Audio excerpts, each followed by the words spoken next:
hari ni masa istirahat, jadi saya nak buat macam supercar Blondie. Jadi saya supercar granddad. Okey. Ini adalah Honda City generasi kelima. Ini variant V. Variant V ni variant yang tertinggi untuk enjin biasa.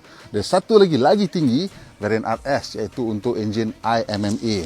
Jadi untuk variant V ni, dia ada satu ciri yang cukup menarik, iaitu dia boleh auto start.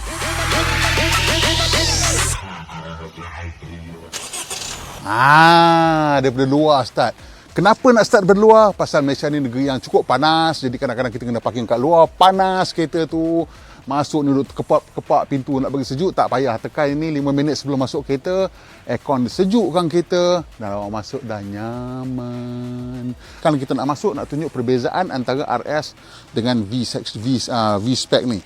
Jadi V-Spec dengan RS ni banyak persamaan dia. Cuma yang dia tak ada ialah dia tak ada Honda Sensing. Dan juga dia tak ada the hybrid drive system. Selain pada tu, hampir kesemuanya sama. Ada auto lights, ada full LED, rim 16 inci. Tapi rim 16 inci dia single color. Kalau yang untuk RS tu dia two tone and diamond cut. Dalam kabin, kalau yang RS tu semua hitam. Tapi untuk V ni, dia ada macam warna putih, ivory, accents. So nampak ceria sikit lah kabin dia. Setengah orang akan suka yang macam ni, pasal ni nampak lebih elegan. Tapi kalau awak nak yang lebih sporty, kena ambil RS. Itu dalam semua warna hitam. Untuk kereta ni, macam saya cakap, perbezaan utama dia ialah dia tak ada adaptive cruise control. Dan untuk variant yang ni, dia dapat analog meter lah, dengan ada multifunction display dekat tengah-tengah. Kalau yang RS tu, dia punya meter dia lebih banyak lagi digital punya elemen. Selain daripada tu, lebih kurang semua sama. Dia punya touchscreen pun sama, besar macam ini. Dan perbezaan ni ialah dia tak ada auto park brake, electronic park brake. Jadi bila tak ada electronic park brake, dia makan ruang lah. Yang sana tu bila ada electronic park brake, kecil je park brake dekat sini. Sini ruang ni boleh digunakan untuk letak phone lah, apa-apalah. Tapi setengah orang, sebenarnya saya lebih berkenan seat macam ni. Pasal yang RS tu, seat dia mungkin saya dah tua sikit kot. Dia terlalu rasa macam agresif sangat. Terlalu sporty untuk saya lah. Pasal dia tengah-tengah ni adalah suede, tepi ni leather kan. Suede fabric, nampak very too sporty for me. Dan saya suka aksen warna putih ni. Kalau yang RS, semua hitam. Ini nampak light sikit lah kabin. Dan juga RS tu dia punya roof lining warna hitam. Yang ini roof lining warna putih. So berasa lebih lapang lagi. Terutama sekali bila kita duduk dekat belakang. Bila duduk kat belakang, kalau roof lining semua hitam, memang sporty. Tapi rasa macam claustrophobic sikit. Pada saya, untuk family yang V ni lebih bagus. Sebab berasa lebih lapang kabin dia. Disebabkan roof liner yang warna cerah ni. Kelebihan yang RS tu ialah performance lah. Of course, performance dia sangat-sangat berbeza yang sana. The hybrid drive system tu membantu menghasilkan banyak kuasa kuda tambahan. Sampai torque dia 253 Newton meter. Yang ni torque dia dalam saya ingat dekat 200 lah. So which is okay for a car like this. Tapi kalau nak betul-betul melenjan, kena ambil RS lah. Jomlah kita pergi tengok RS.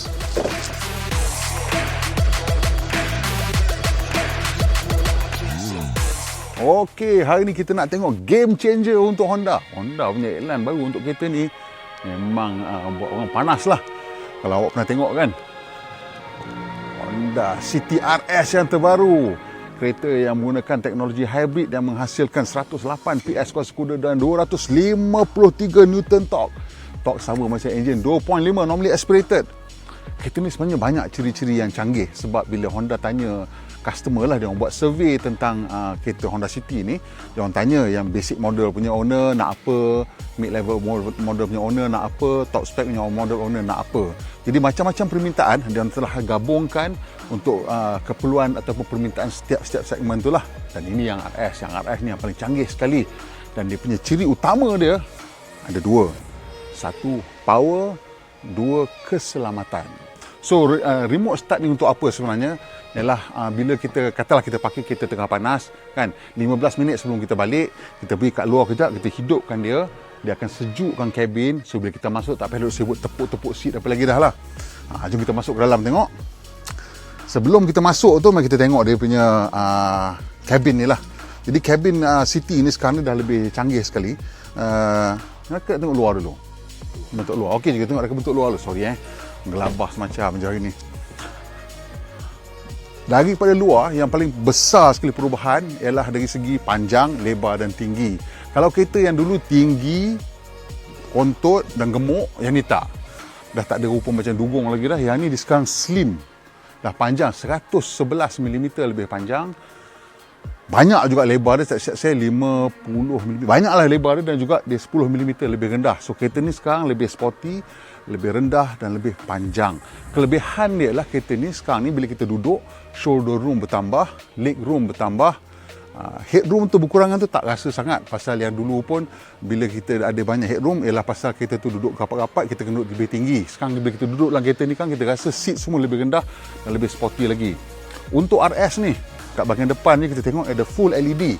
Jadi full LED ni dia adalah auto headlight, auto high beam lagi. Auto high beam, bila kereta depan datang dia turun sendiri. Jadi orang dah tak kacau kita, tapi bila laluan gelap sentiasa dapat lampu yang paling terang untuk memastikan kita benda-benda tak tersorok lah. Dan dekat tengah-tengah tu dia ada Honda Sensing. Honda Sensing ni ciri keselamatan yang sangat penting yang membolehkan kereta ni sebenarnya wide angle camera. Jadi wide angle camera ni lepas tu dia boleh tengok sudut yang lebar untuk menampak kereta yang kat tepi sini, kereta sebelah sana, kereta depan, dan juga untuk yang teknologi yang ini dia boleh kenal pejalan kaki dan juga orang naik basikal. Nampak macam apa yang peliknya? Sebenarnya untuk kamera kenal orang dengan orang naik basikal sangat susah. Jadi satu teknologi yang sangat canggih yang sudah ada di sini. Dan kereta ni juga ada adaptive cruise control. Bila nak ada adaptive cruise control ni kena ada radar lah. Saya rasa radar dia sorok kat dalam ni ke kat mana saya tak tahu, tapi dia ada radar dan boleh pastikan kereta ni kita set kelajuan, dia ikut kereta depan. Kalau kereta depan slow, dia pun makin slow sampai 30 km sejam. Kabin lah pula.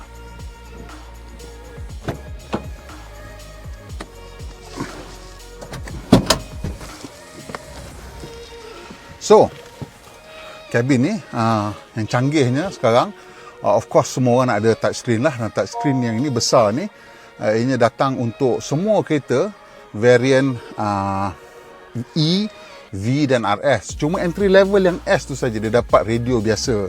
Dia bukan large touchscreen macam ni lah.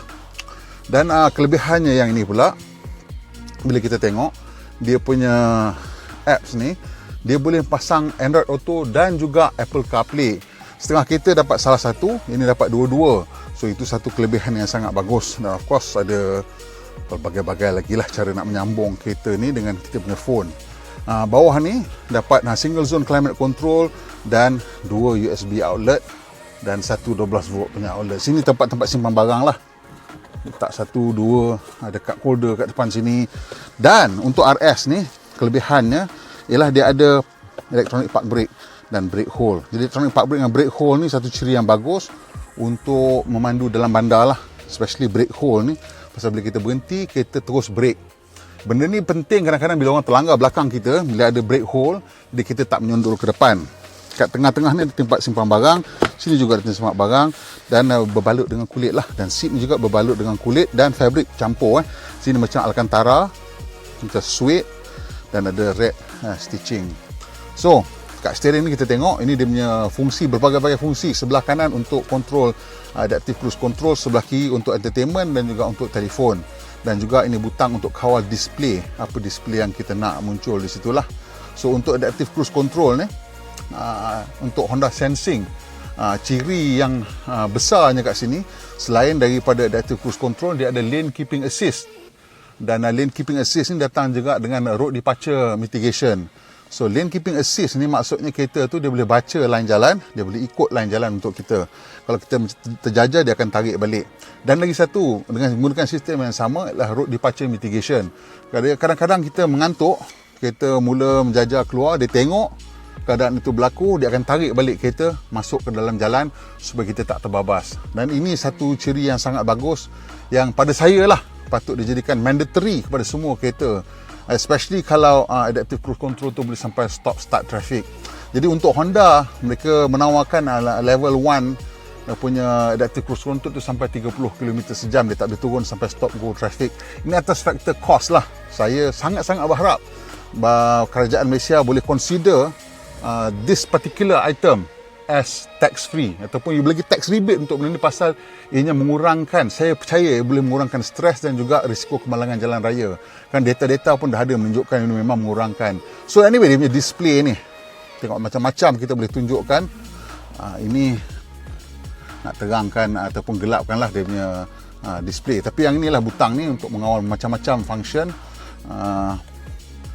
Kita boleh tunjuk eco drive, power flow, macam-macam boleh tunjuk.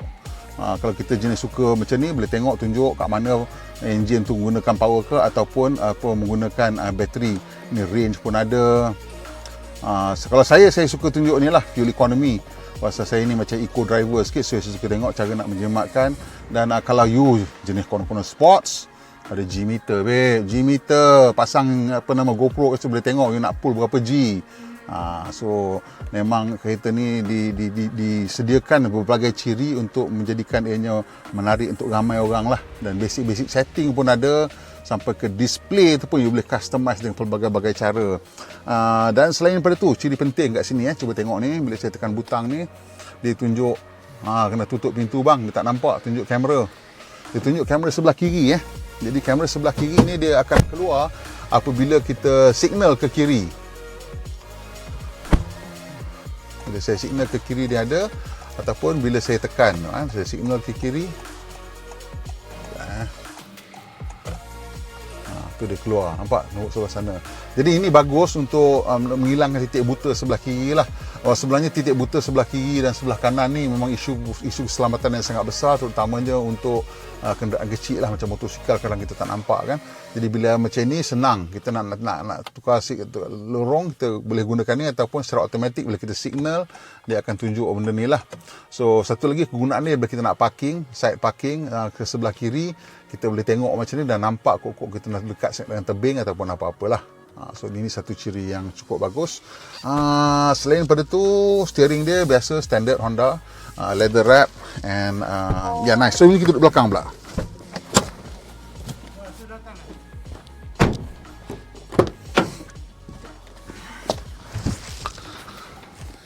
So Honda City ni dia datang dengan 6 airbag yang versi RS ni lah, datang dengan 6 airbag. Dan kursi ni kita tengok ni, saya ni setting saya lah depan tu ni, saya ni 5 kaki 11, masih lagi ada ruang satu genggaman tangan di depan lutut saya. Ini menunjukkan ruang kabin memang cukup. Dan kalau kau boleh kita tengok bawah tu, kaki saya boleh masuk sampai ke bawah.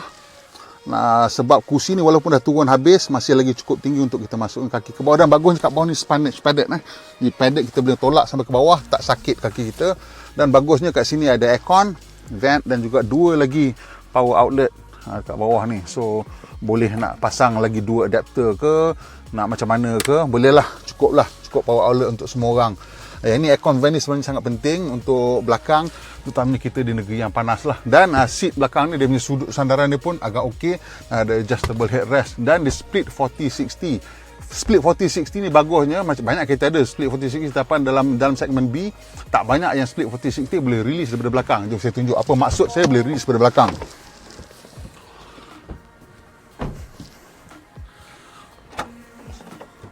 So ini dia punya reverse camera lah dan dia menggunakan electric release electric boot release. Dan ini maksudnya, nampak ni. So kalau kita nak angkat barang berat, selalunya bila kita dah sampai ke belakang ni, nak kena buka pula pintu belakang untuk tolak kursi. Jadi ini tak payah, ditarik, releasekan dan tolak, tarik, release dan tolak. Of course kalau setengah kereta yang lebih mahal, dia spring loaded, dia turun sendiri. Tapi ini ada satu kelebihan ataupun ciri yang bagus untuk membantu kita. Dan kita tengok di sini ada sikit saja tebing, jadi kita boleh tolak barang besar-besar masuk ke dalam.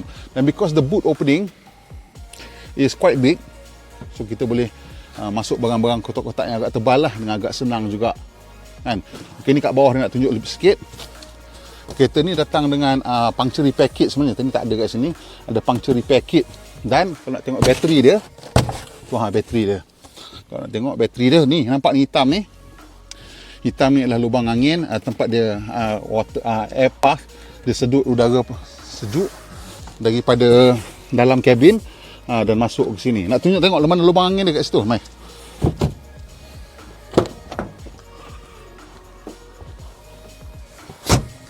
Ni dia lubang anginnya. Jadi lubang angin ni biasa untuk kereta-kereta hybrid, memang ada lubang angin kat sini. Kenapa? Sebab kabin ni dia punya suhu dia adalah suhu yang terbaik untuk bateri. Maksudnya di negara panas ke, di negara sejuk ke, kabin kereta selalunya suhu yang kita set between 18 hingga 25 darjah Celsius. Dan ini adalah suhu yang terbaik untuk bateri punya optimal operating condition. Jadi dia orang design benda ni untuk angin udara yang sesuai ni masuk ke dalam sini dan blow untuk maintain the temperature of the battery. Harga aku tak boleh nak beritahu kat hangpa sebab kereta ni belum ada harga lagi.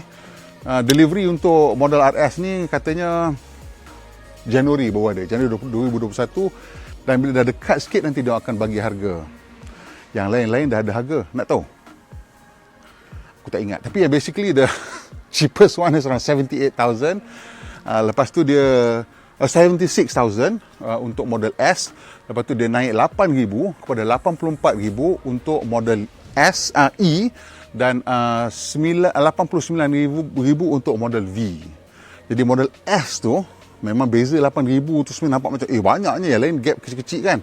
Sebab memang banyak perbezaan dari segi spesifikasi, terutamanya dalam kabin. Yang S tu memang nampak rasa lebih basic lah. But I think it's a good car kalau you nak buat macam ride hailing service ke apa ke, because you know Honda good resale value, ada good reliability, and it's a nice looking car.